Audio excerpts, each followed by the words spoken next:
Hello, and welcome to another episode of Open Studio. I'm your host, Martina Flor, and in this show, I have honest conversations with artists, designers, and creatives to uncover their story and the specific tactics they use to build a successful career around their skills and the work they love doing. In this podcast, I have interviewed dozens of accomplished artists and creatives to basically answer one valuable question. How did they get there where they are? Now, while we prepare for all the greatness that is coming on season 3, I'm releasing this special recap episode which features some of the best moments of season 2 in one place. So you can always dig deeper and go listen to one of these episodes. For the full list of guests featured today, see the episode description right below where you press play in your podcast app. Or as usual, you can head to martinaflor.com/podcast and find all the details there. Please enjoy. Episode 35, Alex Trochut, overcoming family trauma with creativity, letting yourself be surprised, improve your skills through play, changing the game. Yeah, I was working with Termix, and I remember the meetings were very fun because like we had to explain everything to each other, and it was not like, hey, can I draw a sketch or something, and then I'll show you. No, you need to exactly explain what is it going to be, and so it really require like such conceptual flexing that I was like going nuts because it's not my thing. I'm like really bad about rationalizing just with ideas. I'm more like a crafter, not a thinker. But it was very good for me because I spent 2 years kind of like working on that sort of like school of design. We could say maybe a bit more Swiss, like communication was really coming from the concept and not so much seducing with the eye, right? So I did 2 years there, and then I went to Vasava, where I spent another 2 years. And Vasava was a completely different school of approach to the visual communication, which was way more expressive. And I had the best time in Vasava. I had very good memories, and In which I way learned a were lot. they different, or how did you feel they made a mark in your way of approaching design? So I think they're a big studio, like, well, big in terms of like maybe number, I don't know these days, but when I was working there, it was maybe 15 people, and everybody was taking care of their own projects, and they were supervised by the creative director, of course, but yeah, everybody could like kind of like channel their own styles, and they were really welcoming everybody to bring their own ways into the table. So the styles of Basava are really kind of like a mashup of all the members at a time. So in that sense, I think like I gave voice to many people in order to how you could create something with your own visual language for their clients, right? So yeah, in that sense, I think it was like a very nice way to see how you could manage building your own content if you had the opportunity, right? So after that, I started to freelance after 2 years and building my own clientele internationally. I was doing my website in English, which at the time was like, whoa, you're making your website in English? It's so weird, right? Because like you're in Barcelona and nobody speaks English. But yeah, it worked. And like you were getting projects from abroad and little by little, like working by email. I remember I didn't want to do meetings because I was so young and shy and scared. I was like, no, just everything by and but yeah, it was very fun. Like the first years were like super exciting because you're kind of like figuring it out your style, but you get to do, of course, like you get these opportunities, but you want to show in every project your best, right? And like you maybe make a lot of mistakes, but they're full of energy and like passion. Yeah, I want to go deeper there. Like you were working for Vasava for how many years? 2 years. 2 years, okay. And you decided because this container or this design studio allowed you to kind of use or have your own input on the projects and kind of start exploring your own style, you decided to then later go freelance. I want to Mhm. ask you, like, why did you decided to go freelance? Because this seems like, Vasava as a design studio, a workplace seems like a dream job. And I wonder why would you want to go freelance at that time? And also, Mhm. like a follow-up question to that would be, how were your steps, or what are the things that you think made a difference in you getting clients internationally? Okay. Yeah, well, the first question, I think it's at some point there's something always growing on you in terms of like what are your own dreams and your own sort of like ideas Mm, that at the beginning when you get to a job like there, it's true, it was like a dream job. But after 2 years, I think like you want to start making your own planning on where you want to put time. Because like mm, I was not quantifying so much. For me it was like it doesn't matter if I work on a project that is making a lot of money for the company or a project that is not making a lot of money for the company. I just want to do things that I enjoy. So mm, because at the end of the day, for me, we're just getting a salary over there, and then I really wanted to put more time into the things I was enjoying, and so I think that drives a lot my decision to decide to make my own and really put as much time as I wanted into the things that didn't make any sense. And how were like the first months as a freelance? Like you just stopped working for that studio and you set up a desk at your place and you just started creating your Yeah, website. How were those first months, and how were the steps to get those first clients? right. So yeah, I was at the time I was living with Marta Cerdá. I Ah, think you interview her yes, in the yes. podcast too, right?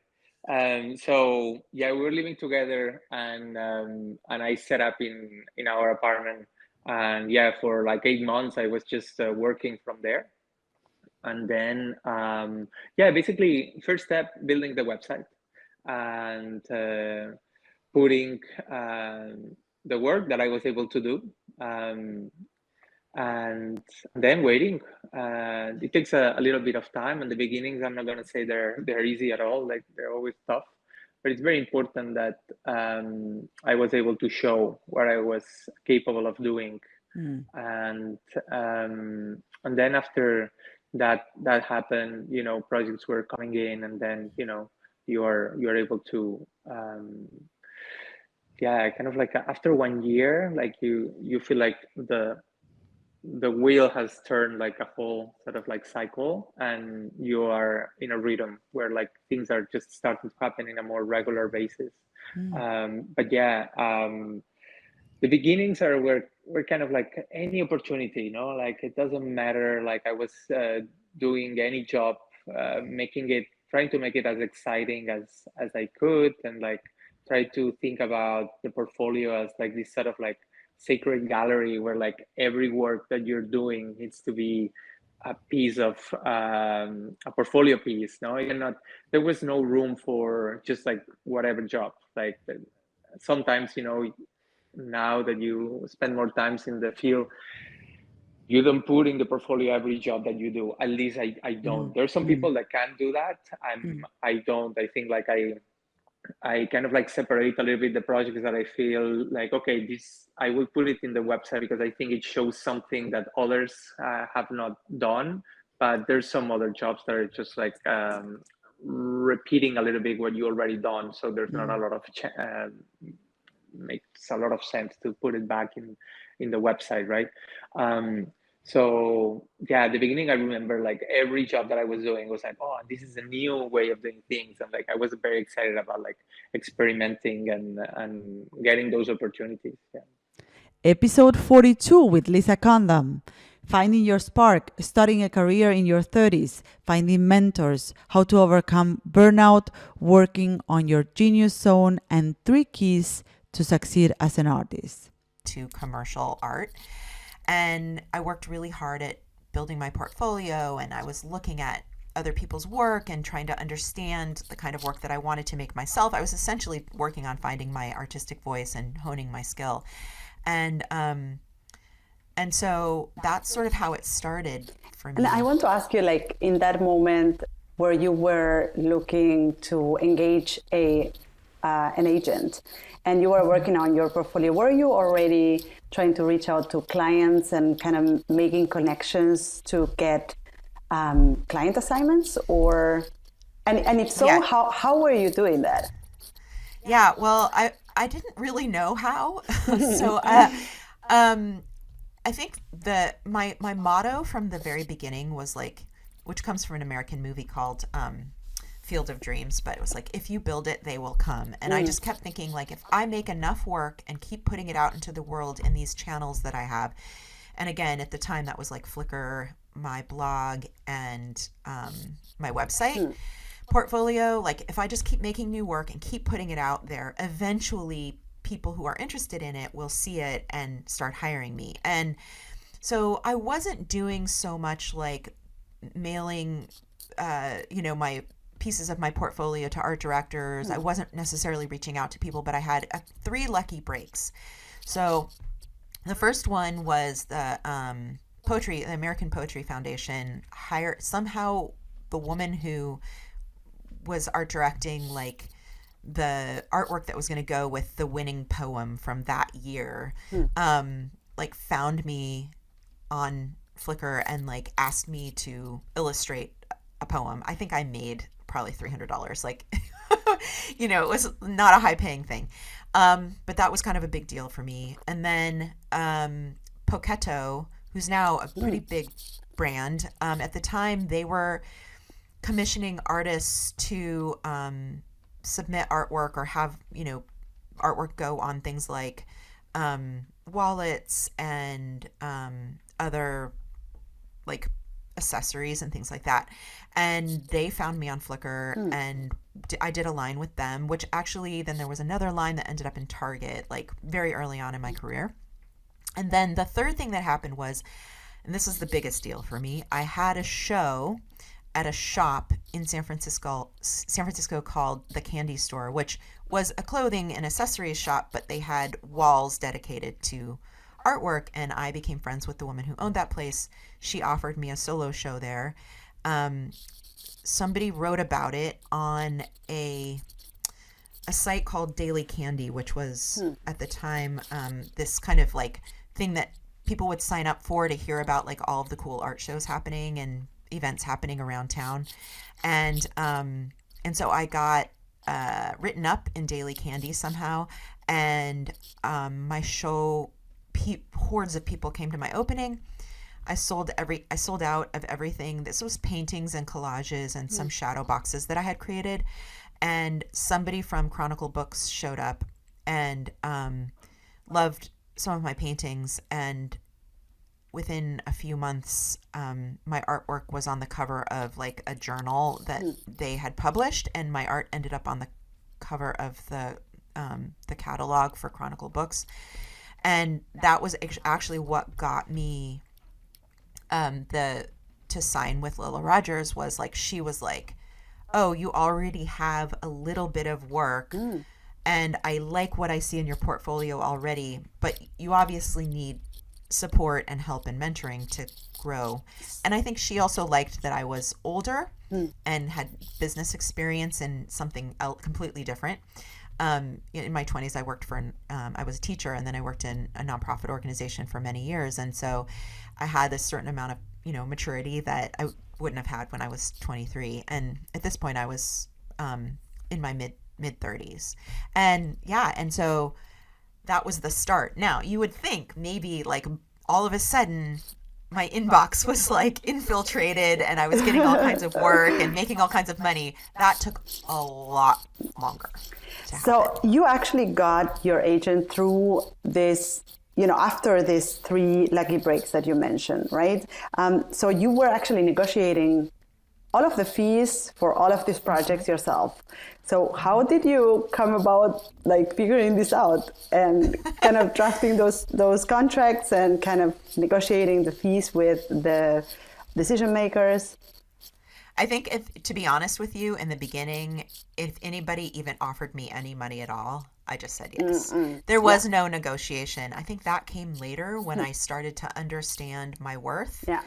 And that was actually something that was such a great education for me when I did sign with Lola, because, one advantage to having an agent is that they understand the kind of industry standard for what you should be paid for certain things. And at the time, I was just so happy that anyone was interested in working with me. And I did have other form of employment at the time. And so this was something I was doing on the side. I think earlier you asked, and I didn't address the question, like, when did I just sort of leave my job? And I was working at a nonprofit organization. And when this all was started to happening, like signing with Lola, I was like, okay, I'm going to go to half-time at my job.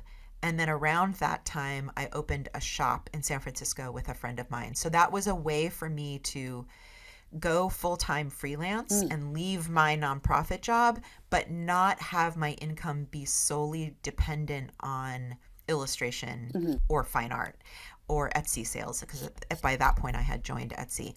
And so it was great because I got to like make my own schedule, and my friend and I, I would say, well, right now I have this amount of freelance work, which was never very much at the beginning. I can work these days at the shop, and then I would take a draw from what we made at the shop each week. And that really helped to supplement my income. I was, living in San Francisco, which was super expensive, and that was hard. And I was also single at the time. So I was like trying to support myself. It was tough. This makes the perfect segue to touch on something that I think is really characteristic from you. That is that you have built your business based on a lot of different income streams. And I know you speak strongly about this in your book, Art Inc., because you believe that this is a great way for an artist to make a living of what they do, to sort of not putting, I think you say it like, not putting all your eggs on one nest. I don't know how exactly you... All your eggs in one basket. Exactly. So, and I'm personally also advocate for that approach, even when today I have sort of simplified my business in various ways. So I want to ask you how it is. And I know that you have started a lot of different projects. You have your online shop, your books, your online classes. And I want to ask you if you try to keep all these projects running at this point of your career, and how do you do it? How do you technically do that so that you keep attention on all these things and you keep them running? Well, there's the beginning of that, the middle of that, and the now. And those are three very different things. So in the beginning, when I first started diversifying my income and had my hands in lots of pots, and I realized very early on that was the way that I was going to be able to sustain my career. Because now I could make 100% of my living doing illustration and brand partnerships and all of that. But in the beginning, I couldn't have. A, I wasn't making enough money, and B, I didn't, in the jobs that I did have, and B, I wasn't getting as many opportunities as I have now. So I was like, okay, I need to teach workshops. I need to maybe get into publishing. I need, so I understood very early, like, this is what I have to do in order to survive. And then eventually I can, only do one thing if I choose to. That never actually happened. I like doing all the things too much. So in the beginning it was really hard, and I remember being really stressed out. I wasn't doing all of the things I do now to the level that I do them now. So I had an online shop, but I would maybe sell 10 things a week.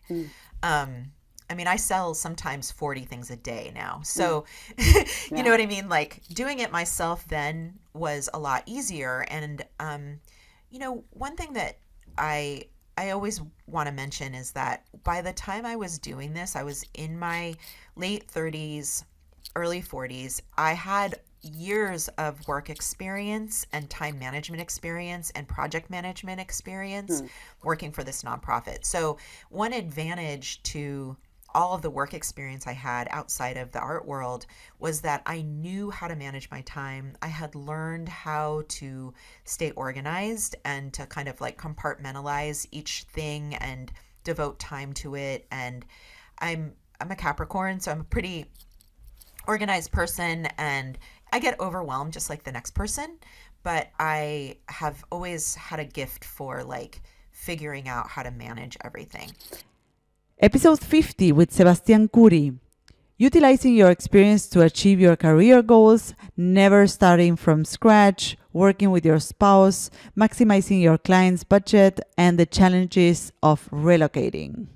So you were working as a creative director. I bet you were earning a good salary as a creative director. So you decided to go freelance. And how were those first months? What were the things that you did in those first months to launch your freelance career? Business? It was actually... And also like to gain or to get those first clients. Yeah. Perhaps you can give us a bit of details around this. Oh, sure. I have this weird background where I can do like a lot of stuff. So I never had problems to get a job again. It was actually amazing. I don't know, but it kind of like in the first maybe 1 or 2 months, I did like a year's salary. So I was like, okay, this is amazing. I didn't know that, it could happen. But how did that happen? Wait, that sounds really magical. It sounds magical. Well, yeah. So how did that happen? Yeah, like you left your day job, and then at the next day you had everything. Like you had a website, you had like a business running. That's true. Or you started building up while you were. I'm forgetting. You employed. You were kind of building up. I get it. Yeah. So I had this thing. So you remember when I was like a teenager studying, I would work and study. So at some point, that kind of became like the normal thing. So when I got to any of these studios, I will still be doing freelance stuff. And what I was doing, I always switch positions. A 3D designer and a 2D animator, they're very different. They don't do the same thing. They don't manage to use the same software. They are in a very different position throughout the design process. Some of them are at the beginning, some of them are at the end. So what it will happen is that I will use my best skills at Plenty, for example. Maybe I was really good in 3D design, whatever. But then I will freelance as a 2D animator. And I was kind of like not that good, but that will help me to create skills. So I did a lot of freelance work during the first 3 years of Plenty. I will always have like freelance projects, graphic design school and Plenty. And that kind of like build a lot of skills. So when I went freelance, I actually had, people would know me, It would be like, hey, yeah, for sure you can work. You are an animation director from a well-known, recognized studio. I will have like awards, and stuff. So it wasn't hard actually to get a job because people would like. So you were actually building your freelance business on the side, and kind of like that wasn't the goal, but that was what happened. Like when I went out, I was like, I know these studios. I know Le Cube. Or I will know. I don't know. Like Argentina is a very small country. Buenos Aires, small industry in motion graphics. At that point, I think you will have like maybe 20 really good graphic design studios that will do animation. And it would be really hard if they wouldn't know me. I will know them, and they will know me. And so I could send an email saying, hey, can we work in some projects that could go from 2D to 3D to design to animation? So all the time they will have something. And this is what you actually did. Like when you leap to freelance, you actually emailed these people, and you got these first projects that allow you to pay for a year of salary. Of salary. That was what I did. I didn't do actually small projects. I started doing some direction, like a freelance direction. I will go to the studios, I will direct a project, and then I will lead something. And then if they have a problem, I will jump. Like, hey, we can get like a really good designer, and I will be like, yeah, okay, I can do that. Like, boop, boop. And then, okay, we need like to do animation in After Effects. Great, blah, or like, no, let's render this in C4D, sure, like, or whatever, bitrate. We need to post-product this stuff. So I'm very handy, with this stuff, just because I study graphic design and post-production, and then I work in like this 3D. I don't know, I'm just like a guy that kind of like, here they say like one-man studio, Yeah. So I could do that in Buenos Aires. That works. And I wonder, because right now you have a very strong brand, in the sense of like, thank you. When someone visits your website, they can immediately know that it's your work, and they can already understand what you're all about. Like you're all about illustration, and of course you state also on your website that you you have the skill in animation. So I really wonder, when did you? When I switched? Because it seems that you, in the very beginning, as you started freelancing, you kind of used all of the things you had done before, these production skills that you had, plus knowledge of the design discipline and field and animation and everything, and you put that together into managing projects that you could manage. You knew how to go about that. But now it seems that you have niche down, or you have built a business around something very specific, which is really illustration.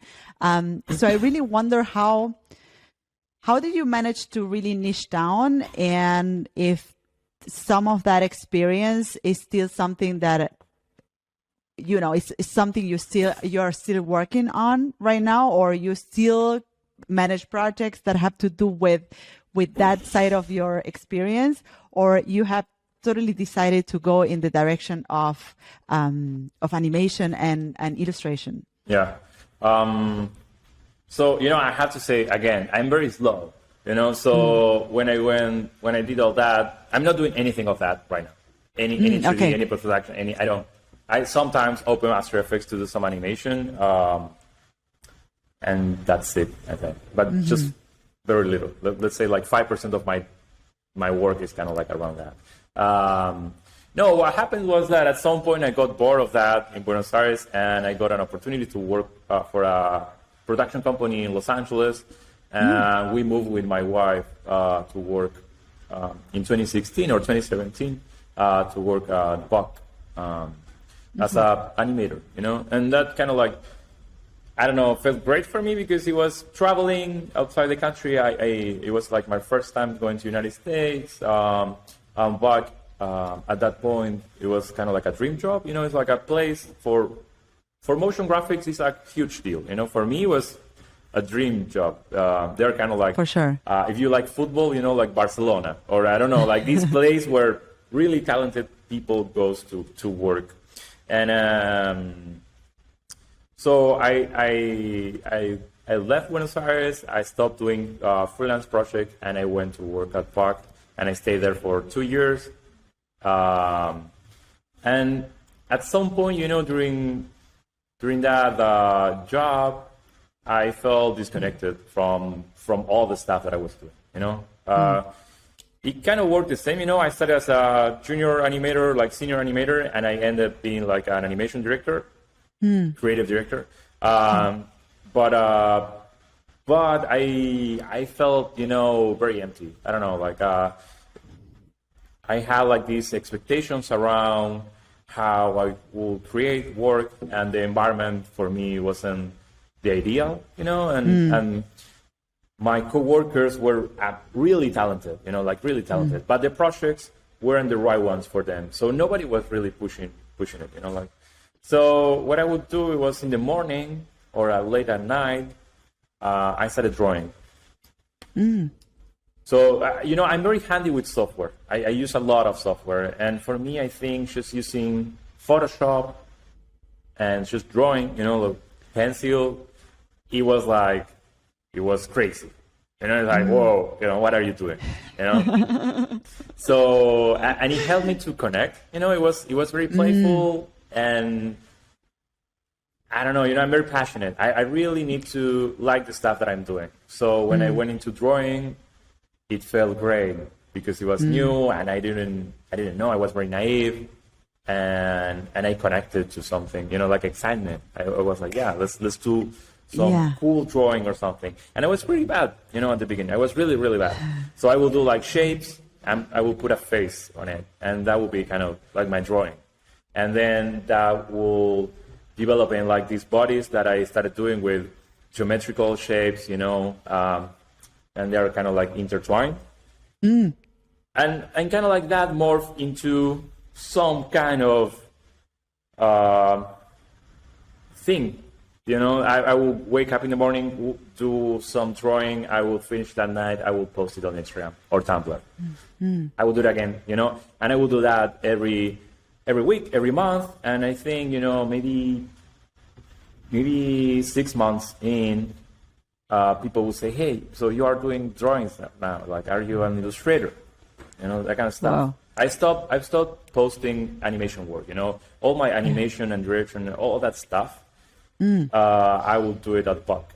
And then all these drawings things, they will be for me, like, okay, I'm going to do something fun for me to be healthy and happy and that kind of stuff. Here are the bios of all the guests featured in this episode. You will find a full list of the episodes on the show notes so that you can go ahead and listen on your favorite podcast platform or watch them on martinaflor.com/podcast. Alex is an award-winning Spanish artist, graphic designer, illustrator, and typographer, born in Barcelona and currently based in Brooklyn, New York. He's definitely a top artist and designer in the creative industries, mixing styles and genres and drawing equally from pop culture, street culture, fashion, and music. Alex has created design, illustration, and typography for a diverse range of clients like Nike, Adidas, the Rolling Stones, Cadbury, BBC, Coca-Cola, Pepsi, and many others. Alex has been honored for his work in design and typography by industry pioneers like the Type Directors Club, Communication Arts and Graphics, including being named an Art Directors Club Young Gun, honoring designers under 30. Today, I'll be having a conversation with Lisa Congdon, an internationally known fine artist, illustrator, and writer based in Portland, Oregon, in the United States. She makes art for clients around the globe, and she is the author of 10 books, including Art Inc. and Find Your Artistic Voice. She's the host of the podcast, The Lisa Congdon Sessions, and she teaches creative entrepreneurship at Pacific Northwest College of Art. Lisa has always been a role model to me. She's a person who I've always looked up to for her fearlessness, talent, and entrepreneurial spirit. Sebastian's bright and bold work is the result of his wide experience as an animator and graphic designer. He employs cartoonish figures and playful compositions to portray ordinary scenes of life under the lens of a bright color palette. Sometimes animated, his work bounces happily between funny little gifs, huge colorful hands on prints, or big murals where you can lose yourself in. Seb has done work for big clients like Apple, Venmo, The New Yorker, Nike, Warby Parker, Uber, and others. So this is it. I hope you loved this episode. You can find me, the host of the show, on social networks at Martina Flor on Instagram, Twitter, and Facebook. If you have a question or comments, go to martinaflor.com/podcast, where you can see previous episodes, find show notes, and send voice memos with your comments and questions. You can also watch these episodes on YouTube. Just go to martinaflor.com/YouTube to find them. You can, of course, listen to all our episodes on your favorite podcast platform. If you loved this episode, subscribe to this podcast. And if you leave us a review, it will help others find us.